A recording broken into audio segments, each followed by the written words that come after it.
Isso aí, boa noite para você que está chegando no YouTube, aqui pelo Crônicas da Máfia. Hoje, episódio 12, sempre às quintas-feiras, às 20 horas, pelo YouTube, também pelo Spotify, Deezer e plataformas de podcast. Junto comigo tá o Daniel Escola, que eu não vejo há uma semana. Tudo bem, Daniel? Tudo bem, Fernando? Tudo certo, tudo certo. Terminou a Feira do Livro? Terminou a Feira do Livro, um baita evento, bastante diferente esse ano. Trabalhei bastante, trabalhei de quarta-feira a domingo. Foi bem puxado, mas valeu a pena porque a gente sabe que a gente está contribuindo para a cultura aí do nossa cidade e também no nosso país, por que não, né? Cada Feira do Livro que tem em cada lugar é um grande evento cultural que tem que ser apreciado aí pela população. Vamos comemorar enquanto elas existem. Eu acredito que não vão se perder, assim eu tenho para mim. Enquanto o povo ainda manter um pouco de sensibilidade e equilíbrio na cabeça, sempre vai ter uma feira onde se tem livros para ser comprados, né? E não para serem queimados. Para mim, a Feira do Livro é um paraíso lá. É, para mim é a mesma coisa, né? Nós tivemos ali.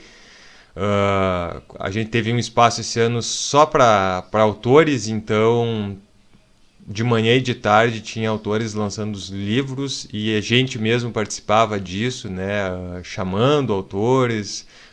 No sábado eu lancei livro, na sexta-feira também estava fazendo lançamento de livro.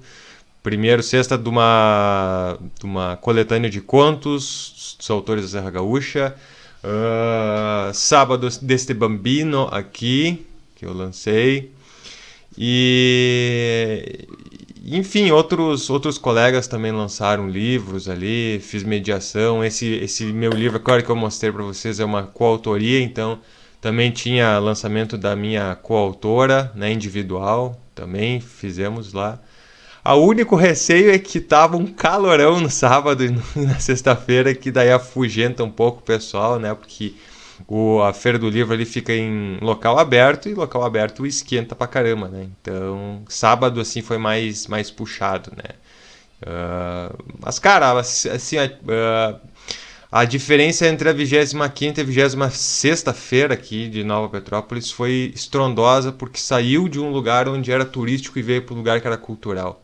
E quando isso muda, tu sabe que o segmento vem, vai para qualquer lugar, né? Quem gosta de livro vai para qualquer lugar, onde tiver livro. E aí uma das coisas que foi elencado, e isso eu acho importantíssimo, que é muito difícil de ter, por exemplo, em Porto Alegre, em Caxias do Sul, em cidades grandes. Houve a presença de 400 crianças na feira. Por quê? Porque a Nova Petrópolis aqui conseguiu trazer as crianças com as escolas para a Feira do Livro. Que é praticamente assim inconcebível fazer isso numa cidade grande, né? Que tem o perigo de um assalto, que tem um perigo assim de segurança mesmo. E aí eles conseguiram, e antes não conseguiam por causa que a Feira do Livro ficava na Rua Coberta, e a Rua Coberta tem ao lado dela a RS 235, que aqui para nós é a Avenida 15 de Novembro, né? Que vai a Gramado. Então, foi muito legal, assim, a organização ficou muito contente. E pro ano que vem melhorar o que tem que ser melhorado, né? Alguns detalhes têm que ser melhorados, mas para esse ano, né, que precisava dessa transformação, a gente pode dizer que foi um sucesso. Qual é o assunto de hoje do podcast? Primeiro nós temos nossos patrocinadores, vamos esquecer aqui, ó, a Aurora com o nosso Merlot aqui, ó, hoje eu vou mostrar o Merlot, que ficou faltando, esse aqui ficou faltando, um Merlot reserva. Esse aqui eu tomei faz um tempo já, viu? Esse aqui bastante aconselhável, notas muito boas. Achei que ia ser um Merlot bastante ácido, não era. Era um Merlot bastante cadenciado, gostei bastante. Foi o primeiro Merlot que eu gostei, que não deu aquela acidulez, que a gente tinha aquela acidez no estômago, então show de bola. Fica a dica aí, e também para os espumantes, né, que tá chegando no final do ano aí. Tem um espumante Brut, tem espumante Rosé, tem espumante Moscatel. Quem tiver afim aí, tem Aurora Reserva para todo mundo. E também com a gente tá a Edel House, que eu fui na sexta-feira e fiz alguns posts de lá. Fazia muito tempo que eu não ia lá, apesar da gente ter aqui a nossa querida contribuição com eles. Fui lá, dei um abraço no Jair Schmidt, que é o gerente de lá, né? Um dos gerentes, um dos proprietários. Muito legal o espaço, fazia tempo, matei essa saudade. Bebi uma gelada, que sexta-feira estava quente. Então tava pedindo uma e daí, fui lá, aquela batata rústica que eles têm, que é espetacular, que é com toque do chefe, com páprica, né? Espetacular. Próxima vez, se o Daniel vier aí, a gente vai pra lá. Vamos pra lá, Daniel. Tá Tô esperando certo? o convite, tá? Já tá convidado? Já tá convidado. Já tava convidado há muito tempo. Nós só temos que se juntar aí. E eu tô sabendo de uma coisa, se a gente começar, que agora tem um novo cidadão porto-alegrense aqui comigo, tá falando um cidadão porto-alegrense, ele não é só de Caxias do Sul mais. É cidadão porto-alegrense. Me desculpa, até me emocionei aqui e me bati. Eu nasci em Caxias, mas moro em Porto Alegre há mais tempo do que eu moro em Caxias. Eu moro em Caxias 22 anos. Eu moro em Porto Alegre há 25. Então, ontem à noite, eu recebi o título de cidadão emérito de Porto Alegre, o que muito me honra. Eu contei minha história, como eu cheguei aqui, eu nem conhecia a cidade. Eu cheguei na rodoviária sobre o caminho da RBS. Poxa. E aí, ainda bem, uma boa alma me disse onde ficava o terminal de ônibus ao Salgado Filho. E aí eu fui a pé, tá lá, peguei o ônibus e fui na RBS. Lembra de qualquer ônibus? Qual era o ônibus, a linha? Lembra? TV. TV? É que ele passava na frente da RBS, né? Na Sim. Paulista, na Érico Ipiranga. Isso aí, Érico Coipiranga. Eu desci no terminal, fui a pé até a RBS. E a primeira pauta que eu fiz foi uma entrevista coletiva com o então governador Antônio Brito. Poxa vida. Ainda na faculdade, no meio da década de 90, eu entrei numa sala de aula e a professora disse assim: quer fazer rádio, TV ou jornal? Eu disse: posso fazer tudo? Eu nem sabia que futuramente isso me ajuda muito, que eu virei repórter multimídia da IBS, né? Sim. E eu quero te fazer. Tá. Tá. Mais uma coisa. Eu consegui um estágio na Rádio Caxias. Daí, naquele dia, eu fui feliz da vida para a faculdade. Aí o professor de rádio jornalismo disse assim: mas nem voz tem para ser radialista, o que deveria ser um demérito. Eu tomei como um estímulo e segui acreditando. Acho que esse cara mordeu a língua, né? Só que eu amo essa cidade, Porto Alegre, porque aqui eu me casei, aqui eu tive 2 filhas, aqui eu fui feliz, aqui tem uma casa. Chegamos a morar fora do país de Gabi, como conhecidos, né, antes de casar. A gente voltou para Porto Alegre, aqui estão nossos parentes. Sim. Então, muito me honra ter conquistado esse título. Agora vamos falar sobre o tema de hoje. Eu ia te provocar para um outro tema, mas eu acho que eu vou deixar quieto, que daí é um tema mais jornalístico e vai passar acho que vai passar aqui do nosso ponto. Eu ia estimular uma outra coisa. Bom, a gente escalonou hoje para falar sobre o Al Capone. Então fala. O quê? Fala. Qual é o tema que tu quer perguntar? O tema jornalístico, deixa eu só pegar aqui. Pera aí, o tema jornalístico. Eu acho que esse aí vai tocar um pouco perto de ti, mas eu acho que a gente pode discorrer sobre isso, porque eu acho que tem a ver um pouco com máfia e facção e esse tipo de coisa. Um tema um pouco mais sério, vamos ver se tu aceita. Escutas policiais mostram que os suspeitos de contrabando de soja presos planejavam matar o repórter da RBS TV Giovanni Grisotti. Essa foi uma manchete que eu recebi hoje de manhã. E aí eu recebi ela hoje de manhã, dei a notícia hoje. E aí me fez pensar no seguinte, né?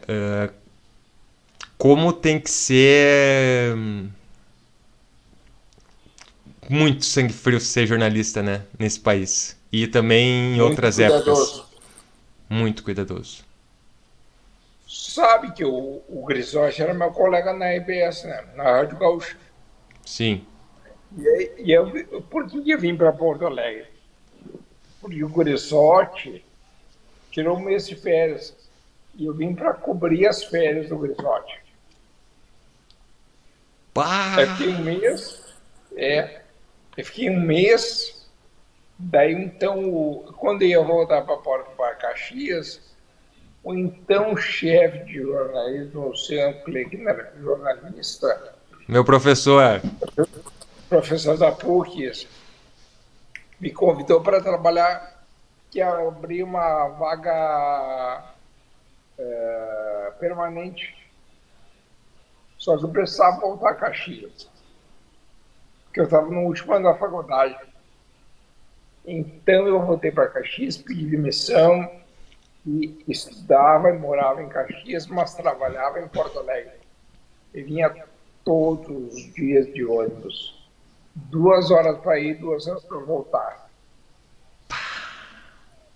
Aí, porque a transferência da faculdade, eu ia perder muitos créditos. Ia passar mais um ano estudando. Eu não queria passar mais um ano dentro da faculdade. Eu queria me formar uma vez, está bem no final. Aí eu dormia em Porto Alegre, acordava cedo, estudava na UX, Universidade de Caxias do Sul, e às 11h15 eu pegava o ônibus para Porto Alegre. Chegando em Porto Alegre, às 2 da tarde, eu ia direto para a RBS para começar a trabalhar. Aí eu saía da RBS às 11 da noite, pegava o último ônibus para Caxias. Chegava em Caxias às 2 da manhã. Nossa senhora. Durante um ano. Caramba, cara. É muita loucura.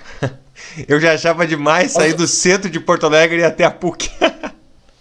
De ônibus, todo dia. É coisa boa.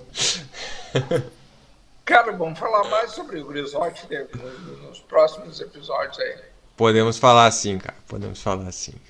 O episódio de hoje a gente tinha elencado que a gente ia falar do Al Capone. Por quê? Por causa do seguinte. A gente já tinha comentado aqui, acho que foi no episódio 10, sobre algumas séries ali do Netflix. Semana passada a gente comentou sobre séries que eram imperdíveis da gente assistir, e no 10 a gente comentou sobre um documentário. Esse documentário é Como se tornar um chefe do crime. Como se tornar um chefe do crime. E aí o Escola me adiantou que o primeiro episódio é sobre o Al Capone. O Al Capone, gente, é um baita de um criminoso. Acho que foi o primeiro grande mafioso dos Estados Unidos, sim, sem tirar nem pôr, né? É considerado o maior criminoso da história americana. Então faz sentido, né? O Al Capone nasceu em Manhattan, no Brooklyn, Nova York.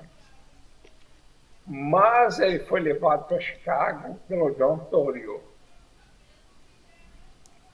Porque o apelido do Al Capone era Scarface. Que durante a juventude, durante uma briga, ele tomou uma facada no rosto, qualquer corte a cicatriz. Daí lá ele se beneficiou, dizem que ele ganhou 100 milhões de dólares por ano durante a lei seca. O que foi a lei seca?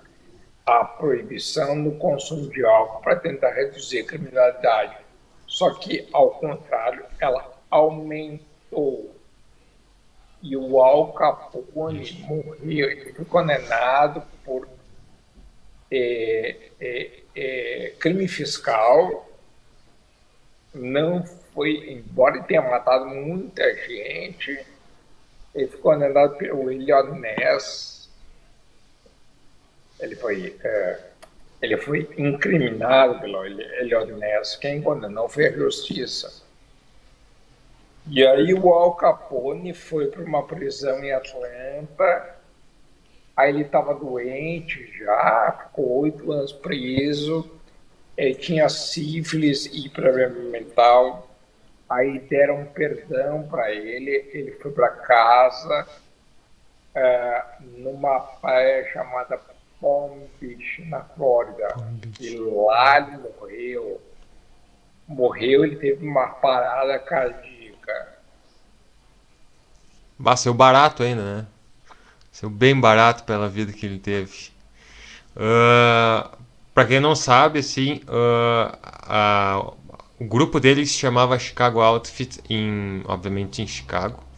Né? E eles até o auge da lei seca, a gente diz que é auge da lei seca porque a lei seca ela queria estimular uma coisa e no início estimulou, né?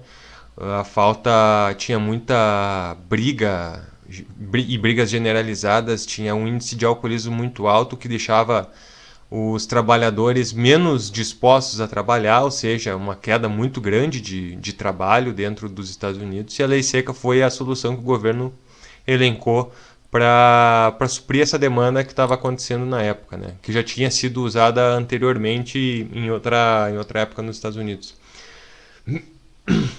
Então, Onde é que o Al Capone se destacou? Porque ele integrava uma gangue de Nova York chamada Five Points.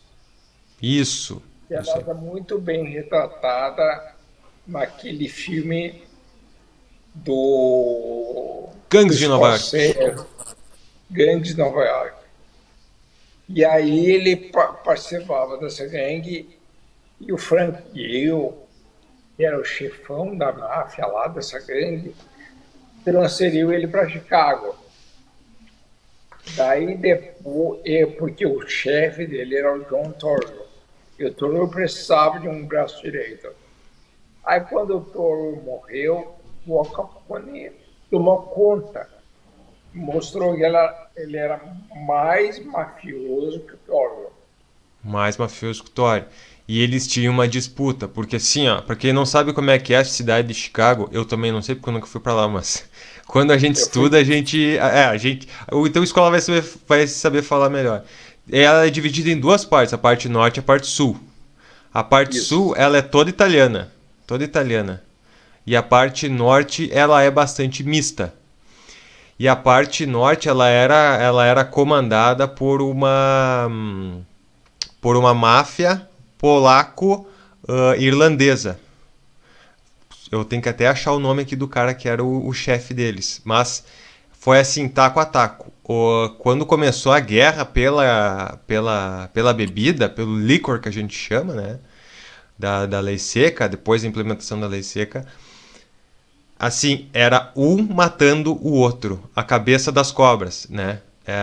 O primeiro a morrer, inclusive, foi o John Torrio, né? O primeiro a morrer foi o John Torrio. No primeiro ataque que a Northside Gang fez, que era a parte do norte, obviamente, a gangue do norte, fez, já matou o Torrio. Na primeira batida já matou o Torrio. E aí acharam que iam enfraquecer a Chicago Outfit. E o que aconteceu foi o contrário. Engrandeceu, fortaleceu, porque daí eles conseguiram alavancar o Al Capone, que já era muito mafioso, como a escola acabou de falar, né? Muito mafioso. Era pior que o Torrio. E enquanto a outra gangue tinha acho que uns 3 membros, se eu não me engano, todos eles assim com sobrenomes bem poloneses mesmo. Então, e aí elas foram se matando até mais ou menos a metade, o primeiro terço da lei seca, assim, elas foram se matando até que o Al Capone conseguiu trucidar assim a Northside Gang, claro, perdendo muita gente do seu do seu bando, mas ficou marcado como o massacre de São Valentim. Em 27, se eu não me engano, em 20, não, 27 de fevereiro de Fevereiro. isso, 27 de fevereiro de 1924, se eu não me engano, alguma coisa assim. Que foi exatamente isso. Foi um ataque que foi feito numa das. Acho que era um estacionamento de uma empresa da Northside Gang.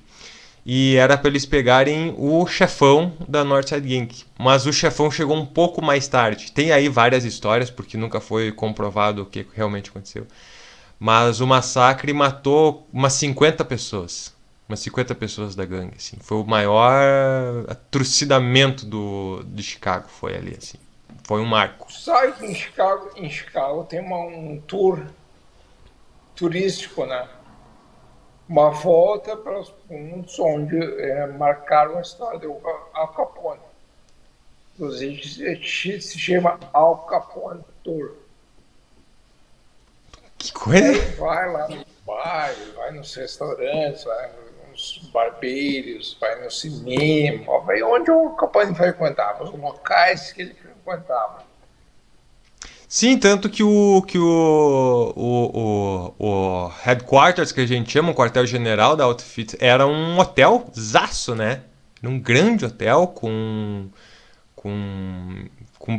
barbearia, tinha um baita de um restaurante, porque o Al Capone ele era bastante gordo e tal, né? Fanfarrão, aquele cara bem despojado. E diferente da concorrência, vamos dizer assim, ele era um cara que adorava estar no holofote, né? Ele era o queridinho dos jornalistas.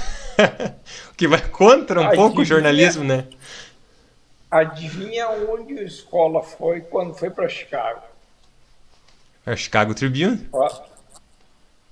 Também, também. mas fazer o tour Ah, do Al Capone. eu acreditei, né? Não ia perder essa. Fui no Chicago Tribune na frente, tirei uma foto. Porque eu fui lá? Porque em 2008 o Barack Obama se elegeu presidente dos Estados Unidos. E o Barack Obama era de Chicago, do sul de Chicago. Aí o Daniel Escola foi lá como repórter da Rádio Gaúcha, narrou aquela vitória.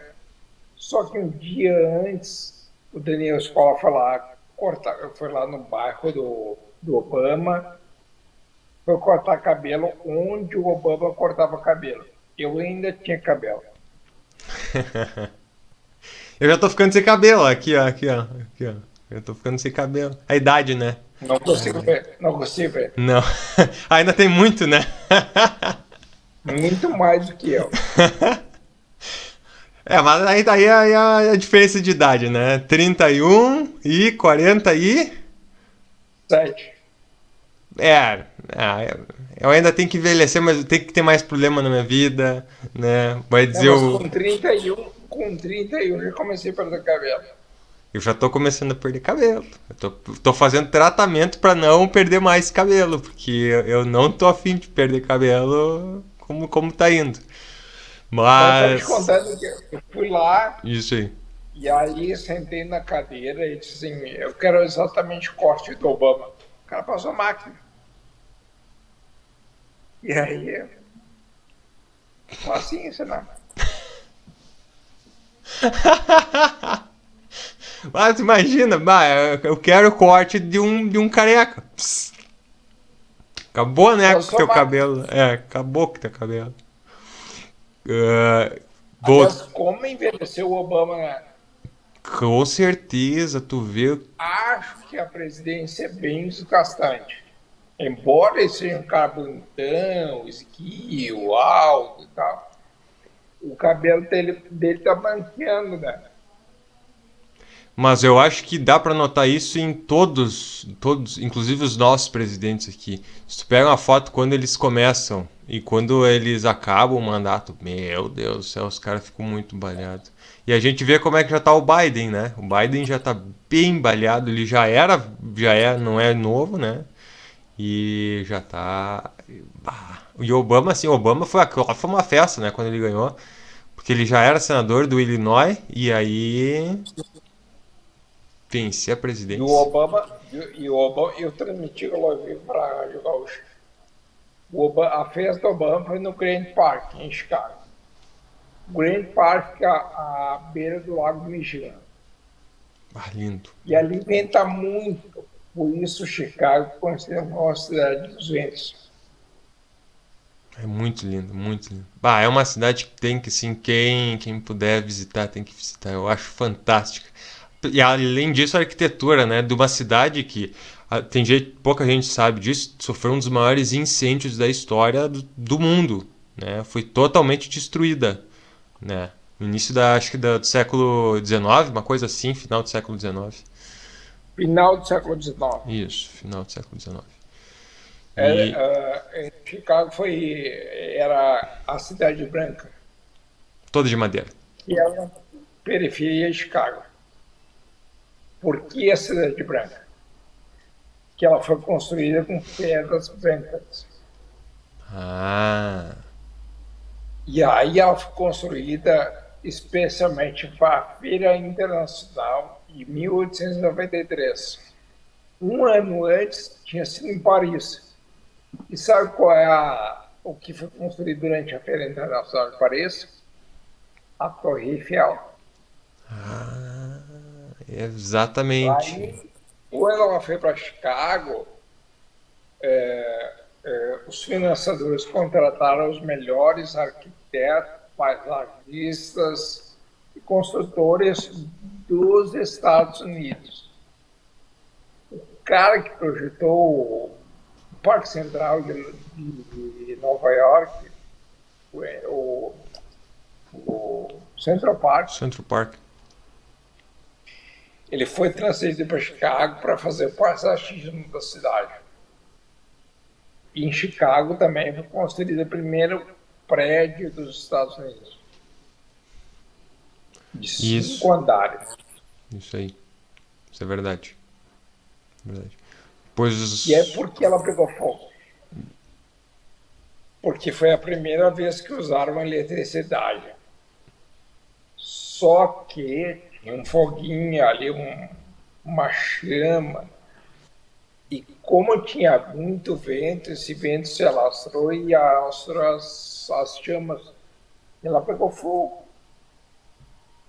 A primeira roda gigante dos Estados Unidos foi construída para essa feira aí. Isso aí. Isso aí. Isso aí. É uma cidade Agora maravilhosa. foi. Não, tô ouvindo a história de Chicago, né? Pra quem já esteve em Chicago aí. E a gente hoje tá falando do Al Capone. Al Capone é a história de Chicago mesmo, porque o cara Era muito marcado por isso, né? Exato. Muita coisa em Chicago foi feita por ele, muita coisa foi tirada por ele. Dá pra dizer que ele, sim, em 2 décadas ele mandou e desmandou em Chicago, independente de presidente dos Estados Unidos, o governador do Illinois ou o prefeito de Chicago, né? Então foi exatamente foi um ícone assim. Acho que todo mundo que pensa assim em máfia nos Estados Unidos, tirando o Don Corleone, né? Deve ser a primeira figura que deve se pensar top of mind é o Al Capone. Exatamente pela essa incidência forte. Aí tem gente que ainda assim confunde que o Al Capone era de Nova York, o seu auge foi em Nova York, né? Mas não, o auge dele foi em Chicago, não foi em Nova York, apesar dele ser nova-iorquino. E assim um personagem bastante rico que é facilmente aprofundável assim tanto em documentário como em filmes, né? Um dos melhores filmes de máfia com ele, que é Os Intocáveis, do Brian De Palma, né? O De Niro faz o papel dele, que toda a investigação ali do FBI é um pouco romantizado o filme, assim, né? Eu gosto muito do filme, mas a gente sabe que ele é um pouco romantizado. Mas é toda a investigação Como ali. todo filme, né? Como todo filme tem a sua romantização. Mas ali tem aquele efeito bandido vilão, né? que na realidade não houve, porque foi uma grande armação do FBI, né? Que teve que tirar muita corrupção que já existia dentro da polícia de Chicago para conseguir pegar o Al Capone de alguma forma. E não pegaram por onde ele deveria ter sido pego, que foi por atos criminais, foi por corrupção de propriedade, que era exatamente fraude em contas. Fiscal. Fraude fiscal. Isso aí. Acho que é importante localizar Chicago, né? Sim. Chicago é a capital do estado de Illinois, um pouco acima de Nova York. Isso aí. Meio oeste ali, quase no meio oeste. Consegue ser mais fria que Nova York. Consegue. Até porque ele fica muito perto, ele fica na divisa ali com o Canadá, porque fica no Lago Michigan, né? E no norte do Lago Michigan já é o Canadá. E ele pega muitas frentes frias que vêm do oeste do Canadá, então ali de Winnipeg, por exemplo, né? Porque não sabe onde é que fica o Winnipeg. Acontece coisas em Winnipeg, lá a gente não sabe onde é que fica o Winnipeg. O Winnipeg fica bem pertinho ali de Chicago, né? Um pouco mais pro oeste do Canadá, um pouco mais para o oeste de Chicago. Mas pega muita frente fria, lá é bem mais frio, o lago congela, eu acho que o Escola pode me dar aí a veracidade, o lago congela no inverno, de tão frio que é. E é uma cidade belíssima. E de duas grandes culturas, a irlandesa e a italiana. Certamente altamente católica, né?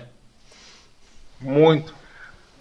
Ô Fernando, vamos falar mais sobre essa série que a gente viu aí, como se tornar mafioso. Claro, nós vamos falar sim. No próximo. Vamos falar sim.